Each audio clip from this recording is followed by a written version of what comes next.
Hello, friends. You're watching The Night Watchman, where every day you'll hear a brand new horror story that will send chills down your spine. But to keep bringing you these terrifying tales, we need your love and support.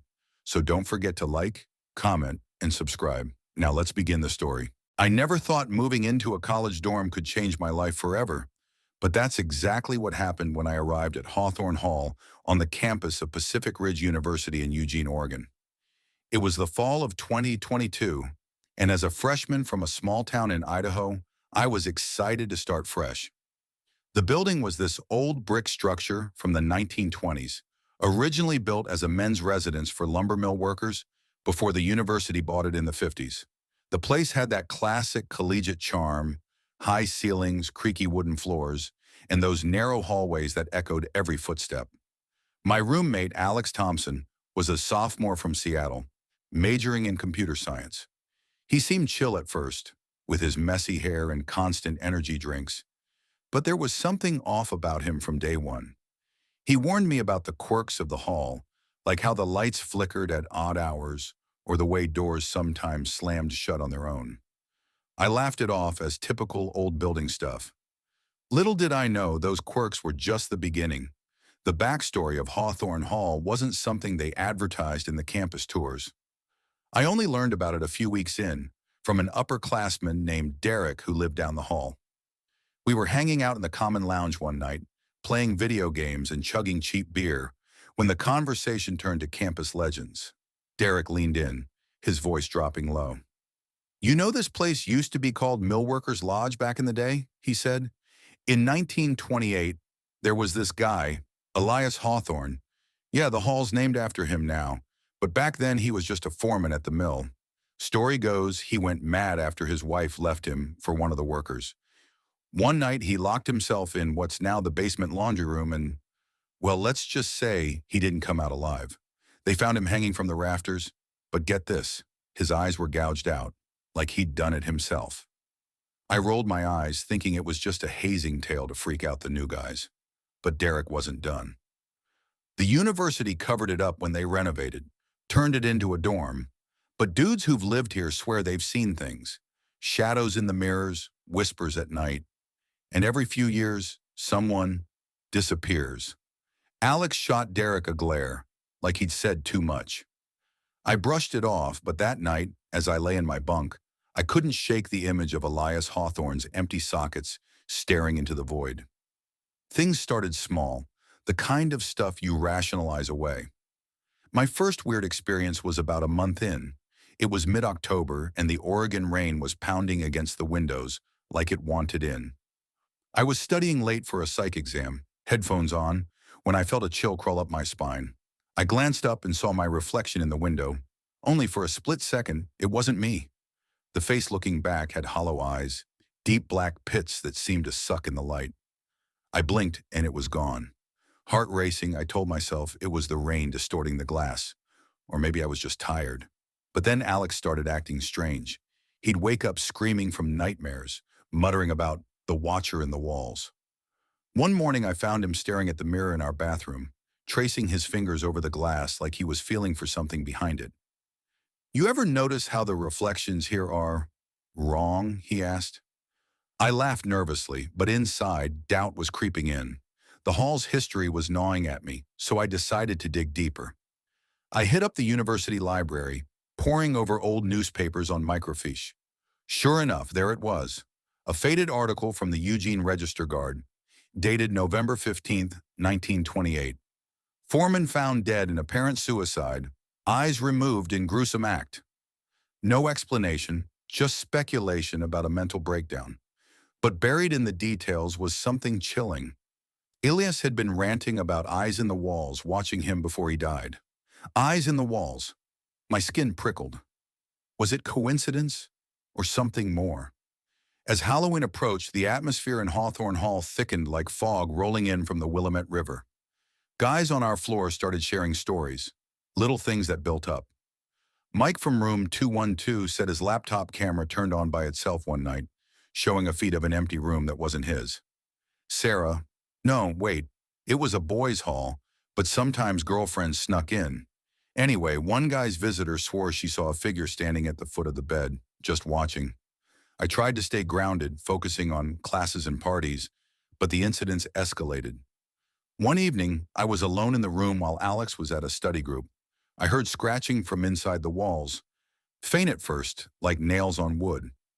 I pressed my ear against the plaster and it stopped. Then a whisper, "See me." My blood ran cold. I backed away, grabbing my phone to record it, but nothing showed up on the audio. That night, I dreamed of Elias Hawthorne, his face pale and twisted, eyes gone, reaching out from a mirror. I woke up drenched in sweat, and there on my desk was a note I hadn't written. "The walls have eyes." Handwriting wasn't mine or Alex's. Panic set in. I confronted Alex the next day. "Dude, what's going on here?" He looked haunted, bags under his eyes. "I didn't want to tell you, man. Last year, my old roommate, Tyler, he vanished. Police said he ran away, but I know better. He was obsessed with the mirrors, kept saying something was looking back that shouldn't be." Alex paused, glancing at our bathroom door. Elias didn't kill himself. He was trying to escape what he saw. And now, it's watching us. The suspense built to a breaking point over the next few days. I couldn't sleep, jumping at every shadow. The hall felt alive, pulsing with unseen energy. I started noticing patterns. The flickering lights always happened at 3:17 a.m., the time of Elias's death, according to the article.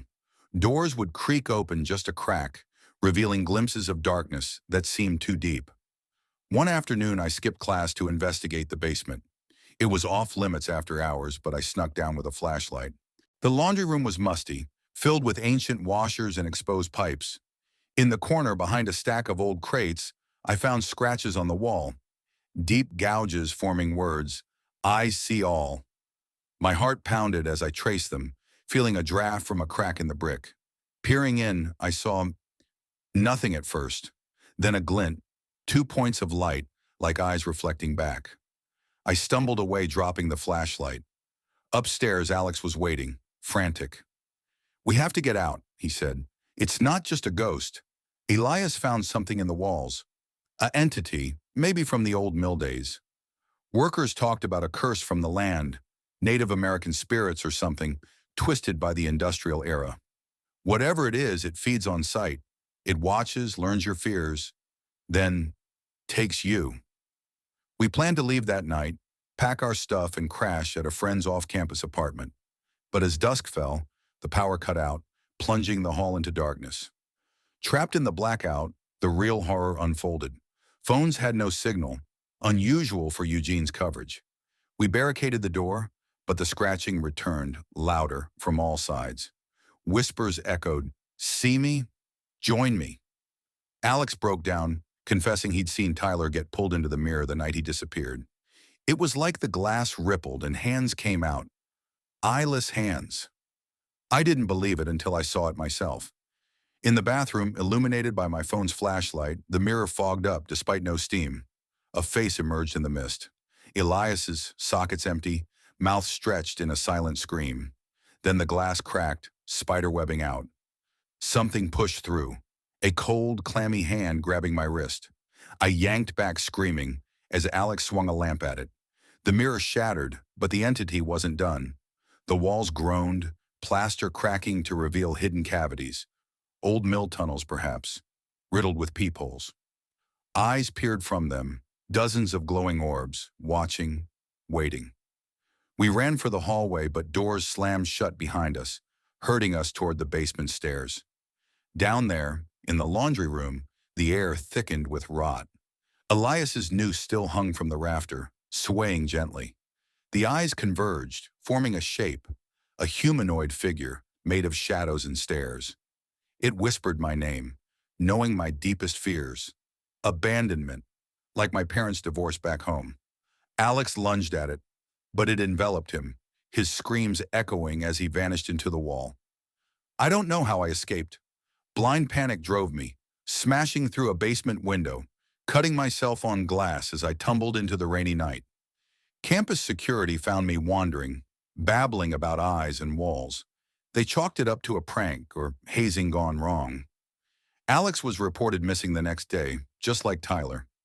The university hushed it up, relocating residents for renovations. I transferred schools, but the nightmares follow me. Every mirror, every shadow, I check twice. Sometimes I swear I see those hollow eyes staring back. If you're ever at Pacific Ridge, steer clear of Hawthorne Hall. The walls are watching. Story 2. I never believed in ghosts until that first night at Elmwood Hall. It was freshman orientation week at Northridge College, tucked away in the foggy woods of the Adirondacks, upstate New York. Elmwood was the oldest dorm on campus, one of those crumbling brick buildings from the 1920s, assigned to guys on sports scholarships or those who couldn't afford off-campus housing. I was Jake Harlan, 18, from Buffalo, majoring in engineering, and I'd drawn the short straw, a triple room on the third floor, room 312. My roommates were Tyler from Queens, a loudmouth soccer player, and Marcus from Atlanta, quiet and always sketching in his notebook. We moved in on a drizzly September afternoon. The RA, a senior named Derek, handed us keys with a smirk. "Elmwood's got history, dudes. Just don't wander the basement after dark." We laughed it off, classic hazing crap. That night, after pizza and beer in the common room, we crashed hard. But around 2 a.m., I woke to scratching. Not mice, deeper, like nails on wood from inside the walls. Tyler snored through it. Marcus mumbled in his sleep. I checked the closet. Empty. Back to bed, chalking it up to the old building settling. The next morning, Tyler blasted hip-hop while Marcus made coffee in our hot pot. "You hear that shit last night?" I asked. They hadn't. We headed to class, but whispers followed us in the cafeteria. "Freshman in 312? Good luck." An upperclassman, Ben from the basketball team, pulled Tyler aside. "Heard of Eddie Voss? Back in '78, he lived there. Kid went nuts, jumped from the roof during a storm. They say his room was 312. We Googled it later. Local news clips popped up. Edward Eddie Voss, 19, engineering major like me. Found splattered on the quad below the third-floor window after a blizzard. Official story, suicide. Overwhelmed by grades and homesickness. But Reddit threads from Northridge alumni painted it darker. Eddie had been hearing voices, scratching sounds. He wrote letters about the thing in the walls begging to get out. Room reassigned multiple times since, always with complaints. We shrugged. Internet bullshit. That night the scratching returned. Louder, rhythmic. Tap, tap. Scratch, scratch. Like Morse code. Marcus sat up. "What the hell?" We banged on the walls. Silence. Then from under Tyler's bed, a low whisper. "Let me out." Tyler bolted upright, pale. "Nah, that was the wind." But we all heard it. No sleep after that. Classes dragged. Professors droned about syllabi. I zoned out, fixated on Eddie. After lunch, I hit the library archives. Dusty yearbooks showed Eddie Voss, skinny kid with hollow eyes, captain of the math team. His obit mentioned a backstory. Orphaned young, bounced between foster homes in Albany. Moved to Northridge for a full ride. But rumors said he smuggled something from one of those homes. A family heirloom. Cursed or whatever. Paranoid delusions, the coroner ruled. Back at Elmwood, Derek cornered us in the hall. "Heard the noises. Happens every fall. Eddie's ghost or some crap. Ignore it." He told us the full backstory over smuggled whiskey in his room. Eddie hadn't just jumped. Witnesses saw him pacing the roof, screaming about, "The brother I locked away." Autopsy found scratches on his arms, like he'd clawed himself. Derek laughed it off, but his eyes darted to the basement door. "Whatever you do, stay out of there." Maintenance sealed it after Eddie. Dusk fell early in the Adirondacks. In 312, we barricaded the door with a chair. Scratch, scratch, tap. Then laughter. Childish, muffled. Marcus flipped. "This ain't funny." He grabbed a flashlight, pried up a floorboard. Dust and cobwebs. Nothing. But as he shone the light, a small, yellowed photo fluttered out. Eddie, age 10 maybe, grinning with a smaller boy. Written on back, "Me and Sammy, summer '72. Never tell." Sammy, his foster brother. Word spread. By Thursday, half the floor crowded our room for a seance. Bullshit, but the energy buzzed. We lit candles, held hands.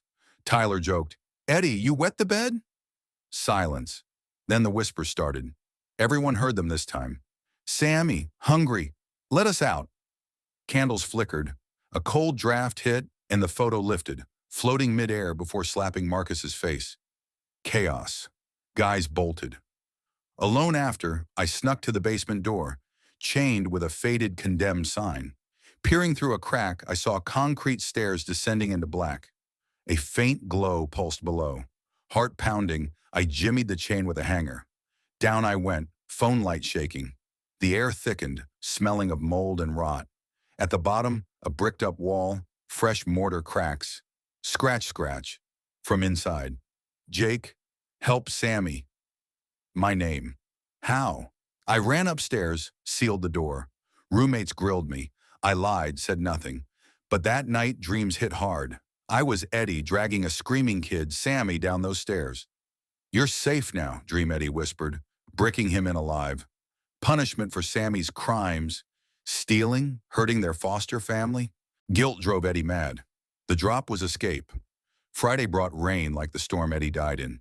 Campus shut down. Power flickered. Tyler got a call. His little brother visiting tomorrow. Marcus sketched obsessively. The photo boys, but twisted. Eyes black. Whispers turned to pleas. "Feed Sammy. He's starving." We ignored it, played cards. Then Tyler screamed. His arm, deep scratches, welts spelling hungry. Not self-inflicted. He was asleep. Panic. Derek confessed. "Heard it's true. Sammy was real. Eddie's foster bro disappeared same year. Basement's off limits because kids prank call custodians, saying they heard banging years ago. College covered it. We grabbed tools from the maintenance closet, crowbar, sledge. Down to the basement, thunder crashing. The bricked wall wept moisture. We hammered. Bricks crumbled. A hole yawned. Flashlights pierced darkness. A tiny chamber. Bones scattered. Child-sized, gnawed. Skulls fused, grinning. Two, Eddie and Sammy, trapped together eternally? No! A third shadow lunged, skeletal hands grabbing Tyler's ankle. "Play with us!" It pulled. Tyler yanked free, but his shoe stayed. Shredded. We fled, bricking it back haphazardly. Saturday dawn. Tyler's brother arrived. We sent him to another dorm. Cops came. Anonymous tip about noises. They sealed Elmwood permanently, called it structural damage. We transferred out, never spoke of it. But sometimes in my Buffalo apartment, I hear scratching. Tap, tap. Whispers. "Jake's our new brother." Northridge raised Elmwood last fall. They found more bones in the foundation. Other brothers Eddie collected. Sammy wasn't the first. The hunger never ends. Story 3, I never thought I'd end up in a place like Eldridge University, tucked away in the misty hills of rural Vermont. It was the fall of 2023, and I just transferred from a community college in Ohio, chasing a scholarship in computer science that promised to change my life. My name's Alex Thompson, and at 19 I was eager to leave behind the flatlands and small-town drama. Eldridge was supposed to be my fresh start, a historic campus with ivy-covered buildings and a reputation for turning out tech geniuses. But when I pulled up to Hawthorne Hall, the boys' dormitory assigned to me, something felt off from the get-go. The building loomed like a forgotten relic from the early 1900s, its red brick facade cracked and weathered by decades of harsh New England winters. It was one of the oldest residence halls on campus, originally built in 1912 as housing for the sons of local mill workers during the university's founding years. I'd done a quick Google search on the drive up. Nothing too deep, just enough to know it had survived a fire in the 1930s that killed a dozen students. The official story was faulty wiring, but online forums whispered about something more sinister. A prank gone wrong, or maybe even arson tied to a secret society that once ran rampant on campus. I shrugged it off as urban legend stuff. After all, every old college has its ghost stories. My roommate Jake Ramirez was already there when I arrived. He was a junior from California, majoring in history, with a laid-back surfer vibe that clashed with the gloomy atmosphere. "Dude, welcome to the crypt," he joked as I hauled my boxes into room 413. The room was on the 4th floor, at the end of a long, dimly lit hallway that creaked underfoot. It had that musty smell of old wood and faint cigarette smoke, even though smoking had been banned for years. Twin beds, a shared desk, and a window overlooking the foggy quad below. Jake helped me unpack, chatting about campus life, the parties at the frat houses, the killer hiking trails nearby, and how the Wi-Fi sucked in this wing. That first night, I couldn't sleep. Jet lag from the drive, I told myself. But around 2 a.m., I heard it, a soft scratching sound, like nails on wood, coming from inside the walls. I sat up, heart pounding, and nudged Jake. "You hear that?" He mumbled something about squirrels and rolled over. I lay there staring at the ceiling, convincing myself it was just the building settling. Old places make noises, right? By morning, I'd forgotten about it, buried in orientation sessions and syllabus shock. The backstory of Hawthorne Hall started unraveling a few days later. Jake was obsessed with local history. He'd chosen Eldridge partly because of its ties to the Prohibition era. Over pizza in the common room, he spilled what he'd dug up in the university archives. "This place was cursed from the start," he said, eyes lighting up. "Back in 1912, it was built on land that used to be an orphanage, the Hawthorne Orphanage for Boys, run by a strict headmaster named Elias Crow. Legend says Crow was a monster, beat the kids, locked them in the basement for days. One winter, a flu outbreak hit, and instead of getting help, he quarantined them all. Dozens died, buried in unmarked graves right where the hall stands now."